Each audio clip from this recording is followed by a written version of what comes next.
Hello കൂട്ടുകാരെ. അങ്ങനെ മഴത്തോരും മുമ്പേ സീരിയലിൻ്റെ പുതിയൊരു വിശേഷത്തിലേക്ക് എല്ലാവർക്കും സ്വാഗതം. അങ്ങനെ ബാലേന്ദ്രൻ കൃഷ്ണമോളെയും അലീനയും കൂട്ടിയിട്ട് ഒരു റിസോർട്ടിൽ റൂം എടുത്തിരിക്കുകയാണ് കേട്ടോ. റൂം എടുക്കുന്ന സമയത്ത് അവിടെ ഒരു ഫോം ഫില്ല് ചെയ്ത് കൊടുക്കുന്നുണ്ട്. അതിൽ അലീനയുടെ പേരിൻ്റെ നേരെ മകൾ എന്നാണ് കേട്ടോ കൊടുത്തിരിക്കുന്നത്. ഇത് കാണുമ്പോൾ കൃഷ്ണമോള് ബാലേന്ദ്രനോട് ചോദിക്കുന്നുണ്ട്, ആണോ? അപ്പോൾ ബാലേന്ദ്രൻ മറുപടി പറയുന്നുണ്ട്, പിന്നല്ലാതെ. അങ്ങനെ ഒരു റൂമിലേക്ക് പോവാണ് കേട്ടോ. അലീനയാണെങ്കിൽ ഭയങ്കര സങ്കടത്തിലാണ്. തന്നെ ഇറക്കി വിട്ട വിഷമം ഒരു വശത്ത്, ഇനി വരാൻ പോകുന്ന പ്രശ്നങ്ങളെക്കുറിച്ച് ആലോചിച്ചുള്ള ടെൻഷൻ വേറെയും. എന്ത് ചെയ്യണമെന്നറിയാത്തൊരവസ്ഥയിലാണ് കേട്ടോ അലീന. അലീന വിഷമിച്ച് നിൽക്കുന്നത് കണ്ടിട്ട് ബാലേന്ദ്രൻ അലീനയുടെ അടുത്തേക്ക് പോകുന്നുണ്ട്. നീ എന്തിനെങ്ങനെ കിടന്ന് വിഷമിക്കുന്നേ? കഴിഞ്ഞ കാര്യങ്ങളൊന്നും മറക്കണമെന്ന് ഞാൻ നിന്നോട് പറയുന്നില്ല, അത് സാധിക്കില്ലെന്ന് എനിക്കറിയാം. പക്ഷേ തൽക്കാലം അതൊക്കെ ചുരുട്ടിക്കൂട്ടി മനസ്സിൻ്റെ ഒരു മൂലയെ കൊണ്ട് വെക്കി. ഇപ്പം നമുക്ക് അത്രേ ചെയ്യാൻ പറ്റൂ. അപ്പം അലീന പറയുന്നുണ്ട്, ഞാൻ പോയിക്കോട്ടെ സാർ. ഈ പ്രശ്നങ്ങളൊക്കെ ഇനി എവിടെ ചെന്നാൽ നിൽക്കുക? എനിക്കൊന്നും മനസ്സിലാവുന്നില്ല, എന്താ ചെയ്യേണ്ടതെന്നും അറിയുന്നില്ല. ഇത് കേൾക്കുമ്പോൾ ബാലേന്ദ്രൻ പറയുന്നുണ്ട്, നീ അതൊന്നും ആലോചിച്ച് ടെൻഷൻ ആവണ്ട, അതിനിവിടെ ഞാനുണ്ടല്ലോ. പിന്നെ ഈ സാറ് വിളി ഇന്നത്തോടുകൂടി നിർത്തിയേക്കണം. ഇനി നീ എന്നെ അച്ഛാന്ന് വിളിച്ചാൽ മതി. ഇത് കേൾക്കുമ്പോൾ അലീന ഒന്നും ഞെട്ടുന്നുണ്ട് കേട്ടോ.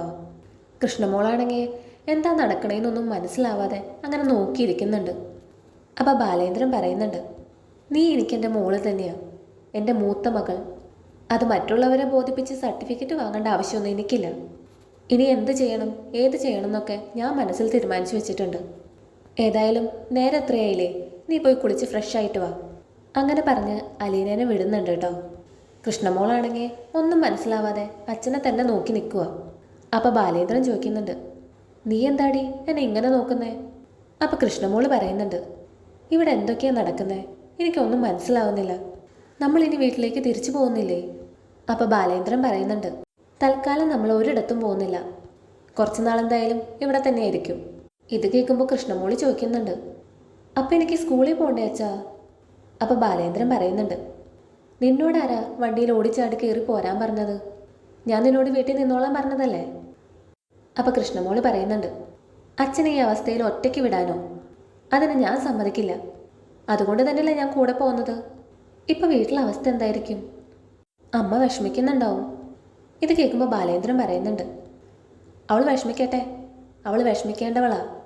എന്നെ എത്രയും കാലം വേദനിപ്പിച്ചില്ലേ, ഇനി കുറച്ചൊക്കെ അവൾ അറിയട്ടെ അതിൻ്റെ സുഖം എന്താന്ന്. അപ്പം കൃഷ്ണമോള് പറയുന്നുണ്ട്, എന്താ അച്ഛാ നിങ്ങൾ രണ്ടാളും ഇങ്ങനെ? നിങ്ങളിങ്ങനെ തുടങ്ങിയ ഈ പ്രശ്നം എങ്ങനെ അവസാനിക്കുക? അലീന ചേച്ചി പോയാൽ ഈ പ്രശ്നം അവസാനിക്കുമെന്ന് വിചാരിച്ചിട്ടാ ഞാനൊന്നും മിണ്ടാതെ അവരുടെ കൂടെ നിന്നത്. ഇപ്പോൾ അതിനേക്കാൾ വലിയ പ്രശ്നമായിരിക്കുകയാണല്ലോ. ഇതൊക്കെ എവിടെ ചെന്ന് അവസാനിക്കുക? അപ്പം ബാലേന്ദ്രൻ പറയുന്നുണ്ട്, നീ ഒരു കാര്യം മനസ്സിലാക്കണം, അലീനയല്ല ഈ പ്രശ്നങ്ങൾക്കുള്ള കാരണം. നിന്റെ അമ്മ അച്ഛനോട് വലിയൊരു തെറ്റ് ചെയ്തിട്ടുണ്ട്. ആ തെറ്റ് മറച്ചു വെച്ച് അച്ഛൻ ഇത്രയും കാലം പറ്റിച്ചു. നീ കുട്ടിയാ, നിന്നോട് പറയുന്നതിന് അച്ഛനൊരു പരിധിയുണ്ട്. നീ എന്നെ മനസ്സിലാക്കുന്ന ഞാൻ കരുതുന്നത്. അപ്പം കൃഷ്ണമോള് പറയുന്നുണ്ട്, എനിക്കെൻ്റെ അച്ഛനെ മനസ്സിലാവും. അച്ഛൻ ന്യായത്തിൻ്റെ ഭാഗത്തേ നിൽക്കുള്ളൂ എന്നും അറിയാം. പക്ഷേ ഇപ്പം നടക്കുന്ന പ്രശ്നങ്ങളിൽ അച്ഛൻ്റെ ഒരു പിടിവാശി കൂടിയുണ്ട്. അമ്മയ്ക്ക് അലീന ചേച്ചിയെ പണ്ട് മുതലേ ഇഷ്ടമല്ല എന്നറിയാലോ. പിന്നെ അച്ഛൻ എന്തിനാ വാശി പിടിച്ച് അലീന ചേച്ചി ഇവിടെ നിർത്തുന്നത്? അതമ്മയ്ക്ക് കൂടുതൽ ദേഷ്യം ഉണ്ടാക്കിയല്ലേ ഉള്ളൂ. പാവ അലീന ചേച്ചി എന്തൊക്കെ കേൾക്കണം അതിൻ്റെ പേരിൽ. അച്ഛനെയും അലീന ചേച്ചിനെയും കൂടി ചേർത്ത് വേണ്ടാത്ത കഥകൾ വരെ പറയുന്നുണ്ട് അവർ. പക്ഷേ എനിക്കറിയാം അച്ഛൻ അലീന ചേച്ചി എന്നെപ്പോലെയാണെന്ന്. എന്നോട് സത്യം പറ അച്ഛ, എന്താ അച്ഛൻ അമ്മയ്ക്കിടയിലുള്ള പ്രശ്നം? എന്തുകൊണ്ടാ അലീന ചേച്ചി കൂടെ വേണമെന്ന് അച്ഛൻ വാശി പിടിക്കുന്നേ? എനിക്കത് അറിഞ്ഞേ പറ്റൂ. ഞാൻ അച്ഛൻ്റെ മോളല്ലേ, ഞാൻ ആരോടും പറയത്തില്ല. അച്ഛൻ എന്നെ വിശ്വാസമല്ലേ? ഇത് കേൾക്കുമ്പോൾ ബാലേന്ദ്രൻ പറയുന്നുണ്ട്, വിശ്വാസത്തിൻ്റെ അല്ല മോളെ, ആ സത്യം ഉൾക്കൊള്ളാനുള്ള പ്രായം നിനക്കായിട്ടില്ല. അപ്പം കൃഷ്ണമോള് പറയുന്നുണ്ട്, അച്ഛൻ എന്നോട് സത്യം പറയണം, അല്ലെങ്കിൽ ഞാനും ഒരുപക്ഷെ അലീന ചേച്ചിയെ വെറുത്തു പോവും. അറിഞ്ഞോ അറിയാതെയോ അലീന ചേച്ചിയും ഈ പ്രശ്നങ്ങൾക്കൊരു കാരണമാവുന്നുണ്ട്. ഇത് കേൾക്കുമ്പോൾ ബാലേന്ദ്രൻ പറയുന്നുണ്ട്, നീ ഒരിക്കലും അലീനയെ വെറുക്കരുത്. അവൾ നിങ്ങളെയൊക്കെ സ്നേഹിക്കുക മാത്രമേ ചെയ്തിട്ടുള്ളൂ. എല്ലാ അർത്ഥത്തിലും അവൾ നിൻ്റെ ചേച്ചിയാണ്. നിനക്ക് എങ്ങനെയാണോ ബബിത, അതുപോലെ തന്നെയാണ് അലീനയും. ഇത് കേൾക്കുമ്പോൾ കൃഷ്ണമോള് ചോദിക്കുന്നുണ്ട്, അലീന ചേച്ചി എങ്ങനെയാണ് ബബിത ചേച്ചിയെ പോലെ ആവുന്നത്?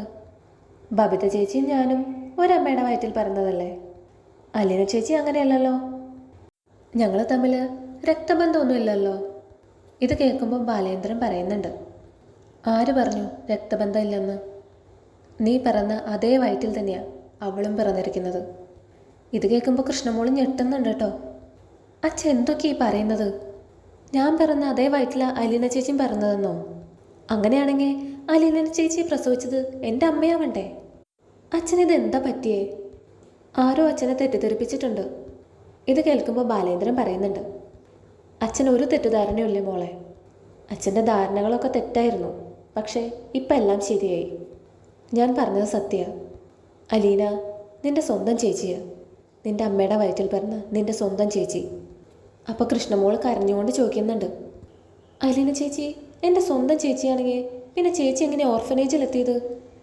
അലീന ചേച്ചി അച്ഛനമ്മയ്ക്കും പറഞ്ഞ ആദ്യത്തെ മോളാണോ? അപ്പോൾ ബാലേന്ദ്രൻ പറയുന്നുണ്ട്, എനിക്കറിയാം നിനക്ക് 100,000 സംശയങ്ങളുണ്ടാവുന്നു. അതുകൊണ്ടാണ് ഞാൻ ആദ്യമേ പറഞ്ഞത് ഇത് ഉൾക്കൊള്ളാനുള്ള പ്രായം നിനക്കായിട്ടില്ലെന്ന്.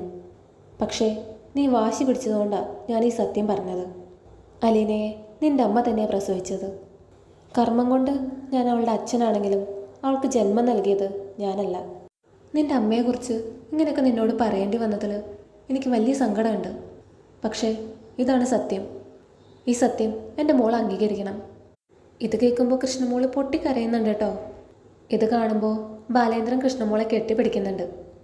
എൻ്റെ മോൾ എന്തിനാ കരയുന്നേ? മോൾ വിഷമിക്കേണ്ട. നിൻ്റെ അമ്മയോട് ഇപ്പം എനിക്ക് ക്ഷമിക്കാനാവില്ല. ഒരു ഭർത്താവ് എന്ന നിലയിലും എൻ്റെ മക്കളുടെ അച്ഛൻ എന്ന നിലയിലും കുറേ കഴിയുമ്പോൾ ഞാൻ ചിലപ്പോൾ അവളോട് ക്ഷമിച്ചേക്കും. അതിനുള്ള അവസരം അവൾ തന്നെ ഉണ്ടാക്കണം. പക്ഷേ അലീനോട് എനിക്ക് ദേഷ്യമൊന്നുമില്ല കേട്ടോ. അവൾ നമ്മുടെ നന്മ മാത്രമേ ആഗ്രഹിച്ചിട്ടുള്ളൂ. അതുകൊണ്ട് തന്നെയാണ് ഞാൻ അവളെ എൻ്റെ സ്വന്തം മകളായി അംഗീകരിച്ചതും. ഇപ്പം നിനക്ക് മനസ്സിലായോ എന്തുകൊണ്ടാണ് ഞാൻ അലീനയെ പറഞ്ഞു വിടാത്തതെന്ന്? അവളും നിങ്ങളോടൊപ്പം ആ വീട്ടിൽ കഴിയേണ്ടവളാണ്. ഇനി നീ ഉണ്ടാവണം അവളുടെ കൂടെ, എന്തിനും ഏതിനും സപ്പോർട്ടായിട്ട്. ഉണ്ടാവില്ലേ? അപ്പോൾ കൃഷ്ണമോള് കണ്ണൊക്കെ തുടച്ച് പറയുന്നുണ്ട് കേട്ടോ, ഇനി അലീന ചേച്ചിയുടെ കൂടെ ഞാൻ ഉണ്ടാവും. ആര് വേണമെങ്കിലും എതിർപ്പായിട്ട് വന്നോട്ടെ, അച്ഛൻ്റെ കൂടെ കട്ടയ്ക്ക് ഞാനുണ്ടാവും. ഇത് കേൾക്കുമ്പോൾ ബാലേന്ദ്രന് സന്തോഷമായിട്ടോ. അത് മതി, എൻ്റെ മോൾ അച്ഛൻ്റെ കൂടെയാണെന്ന് മാത്രം അറിഞ്ഞാൽ മതി. അപ്പോൾ ഇത്രയാണ് കേട്ടോ ഇനി വരാൻ പോകുന്നത്. വീഡിയോ ഇഷ്ടപ്പെട്ടാൽ ലൈക്ക് ചെയ്യാനും സബ്സ്ക്രൈബ് ചെയ്യാനും മറക്കല്ലേ. കൂടുതൽ വിശേഷങ്ങളുമായി അടുത്ത വീഡിയോയിൽ കാണാം. താങ്ക്